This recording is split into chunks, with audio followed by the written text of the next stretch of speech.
C'est parti les amis, mardi 24 mars et il est 16h, heure française. Salut à tous, j'espère que vous êtes en pleine forme. C'est donc l'heure de votre Ruiz Club, votre revue de presse internationale, comme tous les jours pour parler football ensemble gratuitement, où que nous soyons sur la planète francophone, grâce à toutes les plateformes de TV5 Monde et l'application TV5 Monde Plus que vous avez téléchargée, bien entendu. On va aller une nouvelle fois absolument partout, plus de 20 minutes d'informations avec l'Angleterre, avec l'Italie, où le mercato, une nouvelle fois, est bouillantissime et on est à 2 jours du rendez-vous capital pour la sélection italienne. On va faire le point et on va parler mercato. Regardez avec en toile de fond Monsieur Antoine Griezmann qui a été autorisé d'aller du côté des États-Unis pour aller signer son prochain contrat. Et oui les amis, mais c'est par là qu'on va démarrer, car vous l'avez très certainement vu, Monsieur Zinedine Zidane. Regardez la une du quotidien national français, L'équipe, ce matin. Zidane dans les starts, avec derrière, vous le voyez, le coq et l'écusson de la Fédération française de football. Ça y est, on nous annonce, encore tout ça au conditionnel, bien évidemment, rien n'est officiel, mais qu'il est donc dans les starts pour prendre la succession de son copain Didier Deschamps, avec lequel il a remporté bien évidemment la Coupe du Monde, l'actuel sélectionneur, et donc pour succéder à cette liste la plus récente, avec Laurent Blanc, Jacques Santini, Roger Lemaire, Aimé Jacquet, Raymond Domenech, et donc Monsieur Didier Deschamps. L'équipe de France qui s'envole, vous le savez, aux États-Unis pour les 2 matchs de préparation. Et donc, pendant ce temps, eh bien, Zinedine Zidane serait donc en train de préparer et fabriquer le staff des Bleus de demain avec les heureux élus. Vous les voyez ici, très bon papier d'Hugo Delhomme à lire dans les colonnes de l'équipe que vous pouvez retrouver bien évidemment sur le site digital. Alors que les Bleus s'envolent pour les États-Unis afin d'y disputer 2 matchs amicaux, le très probable futur sélectionneur de l'équipe de France travaille discrètement sur ceux qui devraient l'accompagner dans cette aventure, avec plusieurs profils, ceux que l'on connaît, les fidèles, comme David Bettoni, qui l'a suivi absolument partout. On se souvient des 2 du côté du Real Madrid, ou encore d'Amidou Mseye, avec lui également très bon à la préparation. Mais regardez, on nous parle d'autres profils. Tiens, Monsieur Bernard Diomède, qui était avec les jeunes, vous le savez, de l'équipe de France. Il pourrait monter dans le staff de l'équipe 1 aux côtés de Zinedine Zidane. On nous parle également de Stéphane Planck. On a lu également sur les réseaux sociaux le nom de Bogossian. Bref, tout ça est à la préparation, les amis. Voici qui serait la grande nouvelle du futur de l'équipe de France, l'ancien du Real Madrid. Ce qui nous amène justement, regardez, en parlant du Real et de Zizou, à celui qu'on a décrit comme le nouveau Zizou, Monsieur Alvaro Arbeloa. Regardez la une de Marca de ce matin. On nous dit que les joueurs seraient tous favorables à voir Alvaro Arbeloa rester coach pour la saison prochaine. Je vous rappelle qu'il est arrivé en remplacement de Xabi Alonso. On le voyait seulement rester pour cette saison et chercher un nouveau coach, mais vraisemblablement, fort des très bons résultats et le parcours en Ligue des Champions, eh bien regardez, puisqu'on nous étions en mode élection municipale, vous le savez, ici en France, le week-end dernier avec le 2e tour, regardez, en parlant d'élection, cette image virtuelle pour montrer la main des joueurs qui cochent à chaque fois le visage d'Alvaro Arbeloa, qui vote, entre guillemets, le groupe en faveur du coach actuel du Real Madrid. Je vous le rappelle, 5 victoires consécutives actuellement, c'est sa meilleure série en cours, 13 victoires en 17 matchs, ça fait aujourd'hui 72 jours exactement qu'Alvaro Arbeloa a pris les commandes du Real Madrid. C'était le 12 janvier dernier, ce coup de volant de Florentino Pérez qui donc éliminait Xabi Alonso. Les 2 hommes se connaissent parfaitement pour donner le relais, vous l'aurez compris, à Alvaro Arbeloa. Ce qu'a notamment réussi à faire Arbeloa, c'est resserrer le lien social, et notamment avec les figures tutélaires. Et on pense à Monsieur Vinicius, très proche de Florentino Pérez. Regardez, Vinicius qui a retrouvé la pleine forme, et du coup, bien entre les 2 hommes, président et joueur, ça y est, on est en train de discuter de la prolongation de contrat. Vous le voyez, clair, net et précis, le Brésilien devrait rester au Real Madrid. On nous dit très clairement que fort des stats XXL qui sont les siennes actuellement, eh bien, il serait en train de monter dans le convoi pour le prochain Ballon d'Or. On se souvient de l'échec en 2024, où la délégation madrilène avait finalement refusé de se rendre au Ballon d'Or. Je vous le rappelle, décerné finalement à Rodri de Manchester City. Eh bien, de nouveau dans ce convoi, regardez ça, C'est assez drôle, je vous montre ça, vous le savez qu'on a joué le derby le week-end dernier. Et le Real Madrid qui s'est imposé 3-2 avec un doublé de Vinicius. Eh bien, les community managers de l'Atlético Madrid se refusent à marquer le mot Vinicius dans tous les posts qu'ils peuvent faire. Vous connaissez la relation entre Vinicius et l'Atlético, notamment entre El Cholo Simeone et lui. On l'a une nouvelle fois vu dans cet épisode. Regardez ces 3 posts. C'est sur les 3 buts du Real Madrid. Le premier est ici. Vous voyez le Real égalisé à la 52e. Il n'y a pas le nom du buteur. Alors que lorsque le Real Madrid prend l'avantage de buts à 1, on a indiqué le nom de Valverde et le community manager sur le but de la victoire du Real, le 3e, le doublé de Vinicius, ne met pas Gol de los locales. Il ne met pas le nom de Vinicius. C'est une petite guéguerre avec un sourire, mais j'adore ce genre de petites histoires. Vinicius, les amis, qui, vous le savez, était l'un des capitaines face à l'Atlético Madrid. Pourquoi je vous rappelle cela? Parce que c'est assez inédit. Ils ont été 4 capitaines dans ce match. 4 capitaines dans ce match. Carvajal a démarré, Valverde ensuite, Vinicius, et puis, regardez, Vinicius, à sa sortie, a donné le brassard de capitaine à Lunin, les amis. Le gardien ukrainien qui, vous le savez, remplace Thibaut Courtois. Et ce n'était pas la première fois. On a pu le penser, mais non. Il avait porté ce brassard de capitaine en coupe face à la modeste équipe de Talavera, l'Ukrainien arrivé en 2018 qui va remplacer parfaitement, on le sait, il avait fait la saison passée, Thibaut Courtois en attendant que le Belge revienne de sa blessure. La mauvaise nouvelle, elle est une nouvelle fois pour Trent Alexander-Arnold. Les amis, vous le savez, il rentre de blessure, pas simple pour lui. Vous savez également que lorsque Thomas Tuchel, le sélectionneur anglais, a dévoilé sa liste pour les matchs amicaux de préparation, eh bien, il ne figure pas dans cette liste. On n'est plus qu'à quelques semaines maintenant de la Coupe du Monde. A-t-il encore une chance d'y être? Eh bien, regardez, là, sur les dernières 24 heures, des blessés du côté de la sélection anglaise. Thomas Tuchel a appelé de nouvelles forces. Dans ces nouvelles forces, eh bien, il y a des concurrents directs à Trent Alexander-Arnold. Les blessés tout d'abord, avec Eze, vous le savez, d'Arsenal, on a appelé Harvey Barnes de Newcastle, et puis Jarell Quansah, le défenseur du Bayer Leverkusen, l'ancien de Liverpool, on a appelé Ben White d'Arsenal, les amis, défense centrale, mais également latéral droit. Et c'est là qu'il y a de la concurrence, du coup, pour Trent Alexander-Arnold. Que va-t-il se passer? On n'est plus qu'à quelques semaines maintenant de cette grande Coupe du Monde. Je vous fais une parenthèse sur Arsenal avant de continuer sur le Real Madrid. Regardez une nouvelle fois en parlant des blessés. Ça s'est tombé dans les tabloïds anglais ce matin. Le Daily Express, ça va mal. Regardez, Gabriel est également sorti de la liste Brésil parce que lui aussi est touché. Genou, ça va se compliquer pour Mikel Arteta parce que l'infirmerie commence à se remplir dans cette fin de saison. Je vous rappelle que donc Eze est blessé lui au mollet. Attention pour Mikel Arteta qui, regardez dans les colonnes de Marca, on nous rappelle depuis combien de jours à date Arsenal n'a plus gagné de trophée. Eh bien tout simplement sur le Big Six, c'est lui le plus longtemps. Plus de 2000 jours sans trophée. Manchester United, c'était la FA Cup, hein. Manchester United 668, Liverpool vous voyez plus de 300 jours, Tottenham 300 jours, Chelsea 254 et donc Manchester City 1 jour puisqu'il a remporté la Carabao Cup. Bien entendu le père Pep Guardiola. Real Madrid encore avec les dernières infos.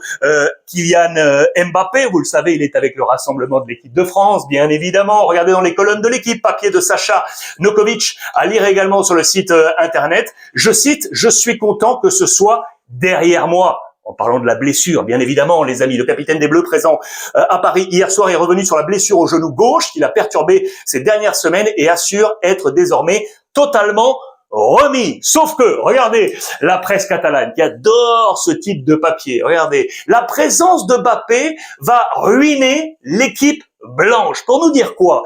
Que finalement, sans Kylian Mbappé, eh bien le Real Madrid jouait mieux dans la stratégie, dans la dynamique, avec les victoires également qui accompagnaient le Real Madrid. Du coup, les Catalans sautent dessus pour dire attention, c'est peut-être finalement un verre dans la pomme, c'est peut-être finalement un bien pour un mal, si j'inverse l'expression. Mais ça, on adore ça du côté de la presse catalane. La bonne nouvelle, c'est bien que Kylian Mbappé soit de retour pour le Real Madrid et pour l'équipe de France. En parlant de la presse catalane, regardez la une de ce matin avec Sport et Mundo Deportivo. On va parler de Marc Bernal à la une de Sport qui assure que ce Barça peut aller gagner la Ligue des Champions. Là, on joue en quart de finale face à l'Atlético. Je vous donne des nouvelles d'Antoine Griezmann dans un instant avec Marc Bernal également précieux sur les coups de pied arrêtés. En parlant, regardez, de précieux. Lui, les amis, El Muro Mundial. Vous le voyez avec les petites briques ici. C'est monsieur Joan Garcia qui est l'un des meilleurs gardiens européens aujourd'hui. Regardez ce que je vous ai trouvé et je vous dis ça avec le sourire. Ça a été posté par Mundo Deportivo,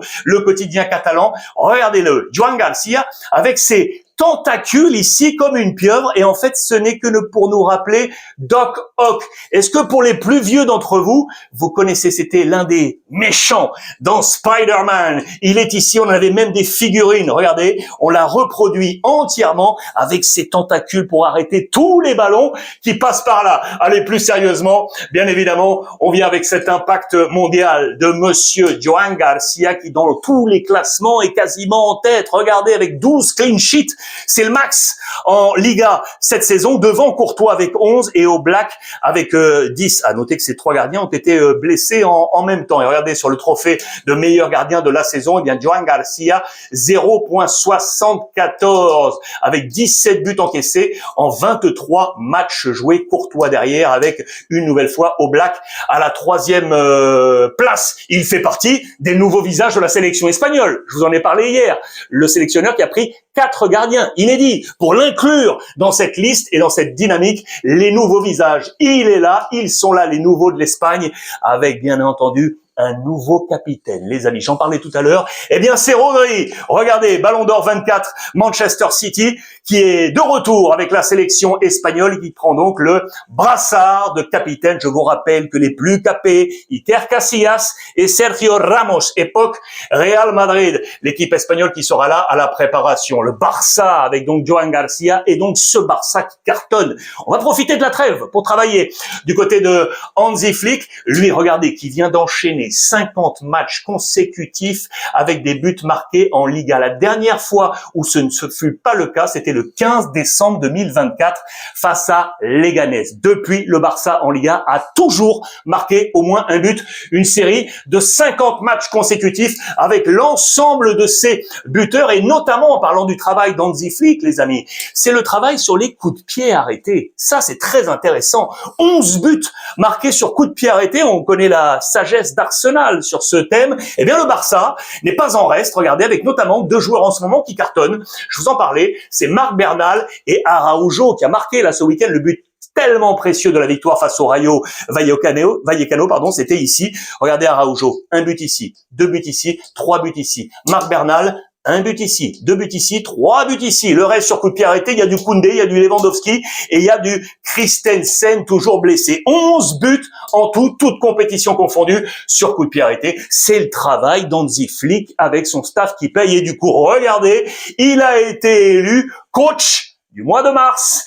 Les amis, c'est la première fois cette saison. Il l'avait eu à 4 reprises la saison passée. C'est la première fois cette saison, lui qui avait été élu coach de l'année la saison passée. Ce qui m'amène au mercato maintenant de ce Barça. Je vous rappelle que Jules Koundé, un agent, était en discussion avec le Barça. C'était monsieur Isaac Toutoumlou qui réclamait une commission dans le transfert depuis Chelsea. Eh bien, un tribunal a donné finalement la faveur au Barça qui ne devra rien verser à moins que appel il y ait. Ça, c'est une affaire à suivre. En tout cas, le Barça, pour l'instant, a été, entre guillemets, non pas blanchi, mais pas de commission à verser. Lewandowski a déclaré qu'il se prononcerait bientôt, d'ici peu, là, sur son futur. Va-t-il rester, oui ou non, au FC Barcelone qui cherche, vous le savez, un successeur numéro 9. Et puis, regardez, Casado, attention, puisque de nouveau, l'Arabie Saoudite est en train de venir, comme une sirène, parler aux oreilles de Casado. Pourra-t-il, oui ou non, être séduit? En parlant de l'Arabie Saoudite, le dossier Cancelo, les amis, vous le savez, il est prêté par le club d'Al Hilal. Lui aimerait rester au Barça. Une condition pour le garder, pour avoir le hockey, eh bien, c'est d'obtenir la carte de liberté, que le club d'Al Hilal lui laisse la carte de liberté pour pouvoir signer à moindre coût, vous l'aurez compris, en faveur du FC Barcelone. Flick a donné son OK pour aller sur cette tendance-là. Si cela ne se passe pas, il faut aller chercher un autre latéral. Et voici quelle serait la piste, les amis. C'est Cambiasso, l'international italien de la Juventus de Turin, qui est évalué aujourd'hui à 30 millions d'euros. Il a un contrat jusqu'en 2029. Il a 26 ans cette saison avec la Juve, c'est 39 matchs, toutes compétitions confondues, 3 buts et 4 passes décisives. International, je vous l'ai dit, avec 19 sélections et 3 buts inscrits. Lui formé du côté du Genoa. La Juve est allée le chercher à l'été 2022 pour 15 millions d'euros. Un prêt du côté de Bologne. Et puis il était entré du côté de la Juve. Attention, restons très attentifs sur le destin croisé entre ces deux hommes. Je vous l'ai rappelé, adversaire Ligue des Champions, l'Atlético Madrid. Ce qui m'amène donc à cette information avec Antoine Griezmann, Marca et l'équipe sous la plume de Loïc Tanzi. Regardez, l'attaquant français a été autorisé par l'Atlético Madrid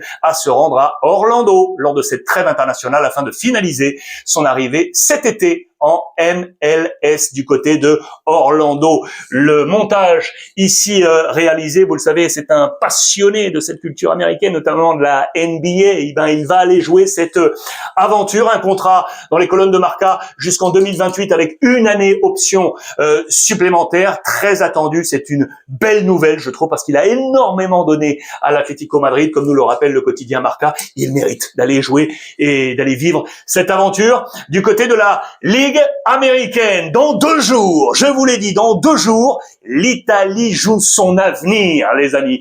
Match de play-off pour la prochaine Coupe du Monde face à l'Irlande du Nord. D'abord, il va falloir marquer plus de buts et on va compter sur lui. Regardez, Monsieur Pio Esposito de l'Inter Milan, tout va basculer sur lui dans cette attaque avec notamment Moïse Kean ou encore Retegui ou Scamacca, mais il sera le grand fer de lance sur le plan défensif. Gennaro Gattuso est également en train de préparer son plan. Ça y est, on a eu le hockey de Calafiori. Il va bien, le joueur d'Arsenal. Il va pouvoir compléter le trio avec Bastoni et Mancini. Ils sont là, les 3 hommes, devant Donnarumma. Cela devrait ressembler à cela, avec Barella, Locatelli, Tonali, Politano, flanc droit, Di Marco, flanc gauche, et donc devant Kean ou Esposito, et avec Retegui, attaque très attendue. Gennaro Gattuso, les amis, ce n'est pas rien d'être sélectionneur. Le message avec Zinedine Zidane. Regardez ce chiffre dans la Gazzetta dello Sport. Il était en mission. On nous dit tout simplement que sur les derniers mois de passage, il a vu 380 matchs. 380 matchs entre le championnat, coupe et les différentes compétitions pour voir tous les sélectionnables italiens, bien évidemment, pour former le meilleur groupe, les amis, parce que ça y est, on y est. Aujourd'hui, dernière séance d'entraînement à huis clos. Demain, voyage entre Firenze et Bergame, le lieu de ce grand match attendu, ce 26 face à l'Irlande du Nord, play-off, vous le savez, de cette qualification pour la prochaine Coupe du Monde. Ça m'amène à la Serie A. Restez bien avec moi, parce que là, ça chauffe du côté du mercato. Avec, regardez, Lautaro Martinez, il est enfin de retour. Lui, on parlait de mission.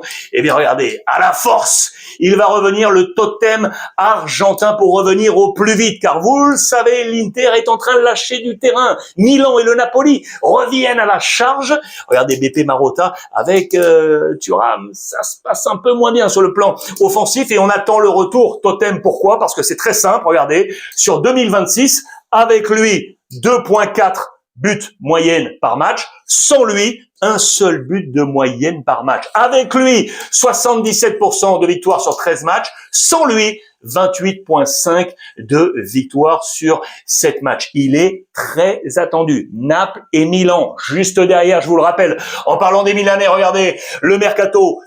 Monsieur Goretzka, je vous l'avais déjà annoncé que Max Allegri avait un œil sur lui pour muscler avec Rabiot, Modric et ou Fofana. Je vous avais dit que la Juventus de Turin est également intéressée. Eh bien, regardez, selon les dernières tendances du Corriere dello Sport, Avanti, il aurait peut-être une possibilité de filer du côté de l'AC Milan, le joueur du Bayern Munich. Dites-moi si c'est une bonne pioche. Et en face, la Juve, eh bien, ça se précise. Le feuilleton Randal Colomuani, vous le savez, qui appartient au Paris Saint-Germain, eh bien, on aurait donné, vous le voyez, les signes, le premier hockey pour un retour à la Juventus de Turin pour faire partie de cette attaque. Je vous ai grossi les chiffres. Je vous rappelle, lorsqu'il était à la Juve, regardez, 36 matchs, 10 buts marqués, 3 passes décisives. Il est aujourd'hui prêté par le Paris Saint-Germain à Tottenham. 34 matchs joués, 5 buts, 4 passes décisives. Il a un contrat avec Paris jusqu'en 2028. La Juve veut gérer tout ça. Je vous rappelle que dans la balance, il pourrait y avoir Jonathan David qui irait du côté du Paris Saint-Germain. C'est une affaire à suivre. La Juve, toujours avec la jeunesse, on est dans la bataille pour les places Ligue des Champions, la 4e place notamment, avec Côme, la Juve et l'AS Rome. Les trois sont là pour nous montrer que c'est la jeunesse qui peut emmener ces trois équipes en Ligue des Champions pour la saison prochaine. Diao, 20 ans. Yildiz, 20 ans. Et puis l'autre Français, Monsieur Robinho Vaz, 19 ans de l'AS Rome. Ce qui m'amène à vous parler rapidement du rififi qu'il y aurait du côté de l'AS Rome, les amis. Attention, le coach Gasperini n'est pas forcément très content, notamment du travail du directeur sportif Massara. Vous le savez, ce dernier est très proche du prédécesseur de Gasperini, Monsieur Ranieri, qui est resté bien évidemment à l'AS Rome. Gasperini ne serait pas forcément content des deux dernières fenêtres de mercato. Il y avait Robinho Vaz, même si ce dernier vient de marquer le français pour un but ultra important pour l'AS Rome, mais il veut également protéger ses actifs et on pense à Koné, qui est surveillé par de nombreux clubs européens. Que va-t-il se passer, en tout cas à Rome? On appelle au calme.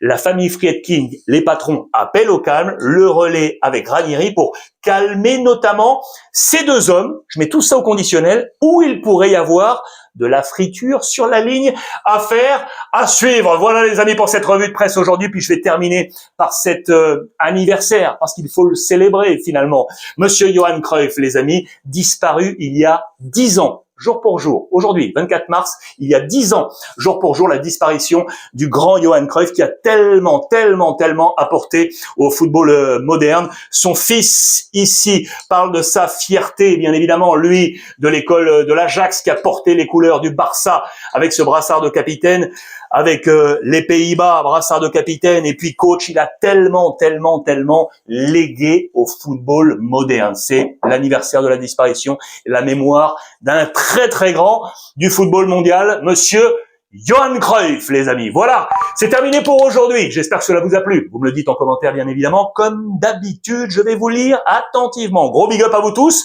Merci encore de votre énergie.